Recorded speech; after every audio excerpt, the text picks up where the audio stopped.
mbokk yi ñu ngi leen di nuyu amaan mbégte lool di kàtt yéen ci xibaaru météo yi fi ñuy tàmbalee mooy comme ni ñu ko waxoon démb rek am na ràññeet leen daal ci digg réew mi maanaam tàngaay woo xam ne am nañ ko wàññeeku na naam mais mi ngi fi ba tey ak feex moo xam ne am na ci côté Ndakaaru Mbuur ba côté Joal loolu nag ànd nag seddaay guddi bi ak fajar gi mi ngi fi ba tey wàññeeku na naam mais ñu ngi koy am ba tey ñu xool nag niir yooyu nu mu demee ci Afrique sowu jant boo la ko xoolee yépp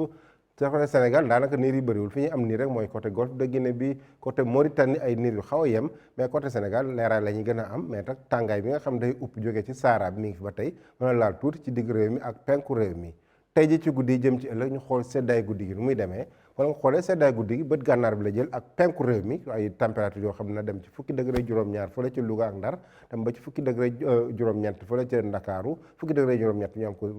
Mbuur fukki degré juróom-ñett ñu am ko Ziguinchor ak fukki degré juróom-ñett ñu am ko diggante Diourbel ba côté Linguère ak fukki degré juróom-ñett fële ca Podor mais bu ñu demee tuuti ci ba ci digg réew mi jëm ci penku réew mi tàngaay guddi gi na wàññeeku tuuti parce que bët gànnaar bi côté penku bi ñaar fukki degré juróom-benn nañ ko am Kédougou ñaar fukki degré juróom ñu am ko Tambacounda fële ca Matam na am ñaar fukki degré ñett ñaar fukki degré ñeent ñu am ko Bakel bu ñu demee ci bëccëg bi ñu xool tàngaay bi nu muy demee tàngaay bëccëg bi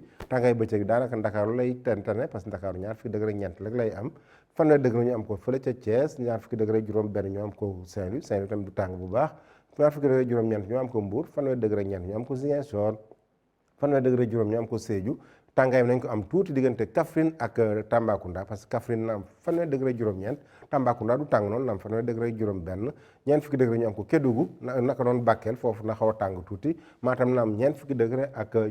fanweeri degré ak juróom-ñeent ak ay tàngaay yoo xam ne daanaka na fees ci penku réew mi dina am ñeent fukki degré fële ca Kédougou ak asamaan soo xam paleen saay mu niis paleen saay tam mu xaw am tuuti ab jant donc mbokk yi bu ñu ko tënkee tàngaay la ñuy am tàngaay bu xaw a yem tuuti daanam ci côté sowu réew mi ak tàngaay boo xam nañ ko am ci côté Kédougou ak ñeent fukki degré lu tegal donc mbokk yi nañ génnaat ak yéen di leen fàttali rek tey jii ci communauté internationale ak météo célébré nañ journée mondiale de la météo tey ji fii ci ANACIM thème bi moo nekkoon mujjuk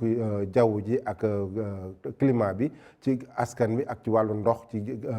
at yi ñu jëm loolu la ñu amoon defoon porte ouverte ci ANACIM ñu échangé ci ak étudiants yi ak décideurs yi donc mbokk yi loolu la ñu leen tey mais bu leen fàtte dem suñu site yi pour ay information yoo xam gën nañ koo yeesalaat maa ngi leen jox di daje ba suba ak jàmm wasalaam